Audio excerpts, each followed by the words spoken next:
So we've talked about Bitcoin, we've talked about blockchain, and there being more than one use case for blockchain technology. I'm going to introduce you to a term called altcoins, and you're going to learn more about this. But for right now, altcoins are anything that is not Bitcoin. It's an alternative to Bitcoin. It's the use of blockchain, but possibly not just for a currency transaction. If you recall Alta Vista, do you remember that search engine? Yahoo used to be a massive player in the space, and more recently, Bing, and of course, the mighty Google. All of these search engines do the same thing, but they have different teams, different objectives, and their own different way of doing things. Of course, we know now that Google is the winner of these four, but at one stage it wasn't. Alta Vista was the largest out there. You see, this is a place for businesses to grow. You're still going to have one team perform better than another, just the same as with an airline company. One will make money, while one loses money. This is why it's incredibly important to get a really good education on what blockchain is and what to look for in a good investment. Ethereum was one of the early projects built on the blockchain. And it was an amazing success, and a huge community has been built, and the technology keeps on going from strength to strength.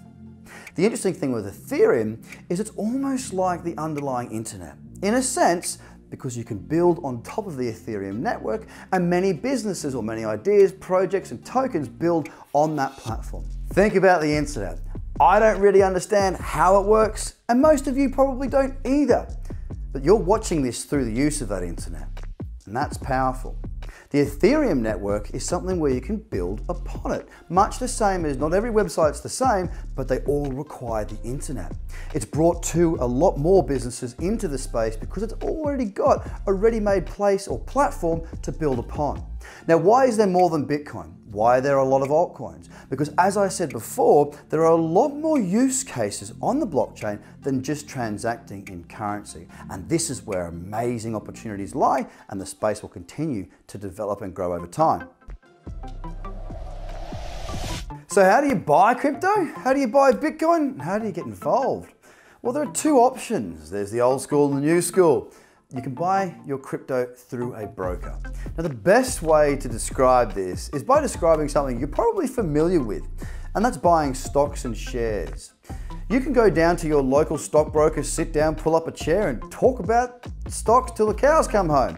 You'll definitely pay more for it. Or you can jump online and use an online trading platform.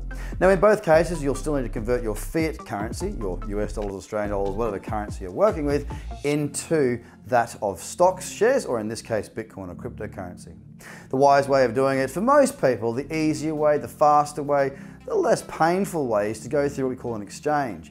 And that's much the same as an online stockbroking platform, but for cryptocurrency. You see, you bring your fiat currency in, and you buy your cryptocurrency with it. Now, the exchange also offers a way to get back out. So you can buy with fiat currency to Bitcoin, let's say, and if Bitcoin rises in value and you wish to take profit and make money, well, you'll convert that back into whatever currency you have at home. Most people do it online simply because if you consider back in the day, on a Friday when you went to bank your check, you would go and stand in line at the bank and it would take a fair bit of time. So nowadays, you can send money, do your banking, do everything, even on your mobile telephone. It's just faster, it's pretty much easier, and there's no longer a big queue if you do it online. So, a lot of people are wondering, well, if I buy Bitcoin, can I spend it everywhere? And the answer is no, not just yet. The thing is though, you can't spend Apple shares either. You need to invest in the Apple shares, watch them increase in value, hopefully, and then you can pull your money back into your local currency and spend it however you need. Now, no matter what you do, what you buy, or how you buy it, you can always bring it back out. So when I told my dad about this last year, he didn't understand it at the time. I then progressed to walk him through the step-by-step process as to how it actually worked. And bottom line is this: when you buy shares, you can't spend those shares. You can sell those shares and the money comes back and you can do whatever you want with that money.